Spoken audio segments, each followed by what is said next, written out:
Partnership के अंदर partnership deed के बारे में, पार्टनरशिप एक्ट के बारे में सभी बातें जानते हैं या नहीं? तो आओ जरा जानना शुरू करते हैं मेरे बाबू। तो जरा ध्यान रखिएगा, क्वेश्चन जो है वो असर्शन रीजन का है सबसे पहली बात। और क्वेश्चन में कह रहे हैं कि बैटमैन, बैटमैन बैटमैन सुपरमैन नहीं, सुपरमैन नहीं, सिर्फ बैटमैन एक पार्टनर है जिस पर्टिकुलर फॉर्म के अंदर 4 और पार्टनर भी हैं, उसमें सुपरमैन हो सकता है। तो बेसिकली बैटमैन ने लोन दिया है फॉर्म को, कितने का? 50,000 रुपए का। और उस फाइनेंशियल ईयर के अंदर जहां लास्ट 6 मंथ्स के अंदर यहां पर बातें चल रही हैं, यानी सिर्फ 6 ही महीने बचे हुए हैं उस पर्टिकुलर फाइनेंशियल ईयर के, और जबकि उसने कोई भी पर्टिकुलर एग्रीमेंट नहीं किया इंटरेस्ट वगैरह के बारे में। अब वो आखिरी में जाकर मांग रहा है हमसे इंटरेस्ट, और वो भी फॉर्म के अंदर लॉस हो रहा है उस स्थिति में। तो जरा ध्यान रखिएगा मेरे बाबू, जब कहीं भी अगर पार्टनरशिप डीड में कुछ भी मेंशन ना हो, जिसका मतलब है कि हम लोग पार्टनरशिप एक्ट के कानून के प्रिंसिपल्स अप्लाई किया करते हैं, और जहां पार्टनरशिप एक्ट क्या कहता है, अगर एग्रीमेंट यानी पार्टनरशिप डीड में कुछ भी ना लिखा हो,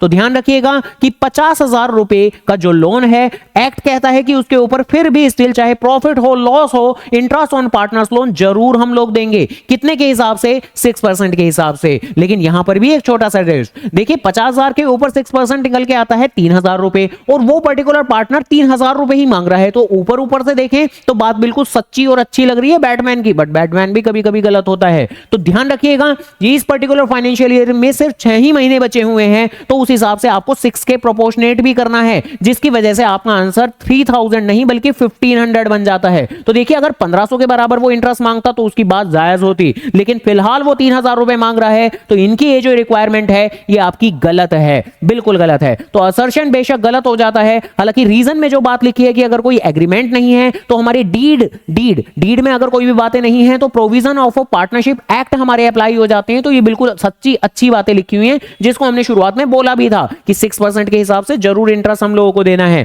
तो फिलहाल के लिए बैटमैन का जो क्लेम है वो गलत है, असर्शन हमारा गलत सिद्ध होता है। तो असर्शन इज इनकरेक्ट, रीजन बिल्कुल सही है, तो डी पार्ट हमारा आंसर। तो ऐसी और इन डेप्थ टेक्निकलिटीज जानने के लिए वीडियो को लाइक और चैनल को जरूर सब्सक्राइब। तो करना, करो ना भाई, क्यों नहीं कर रहे?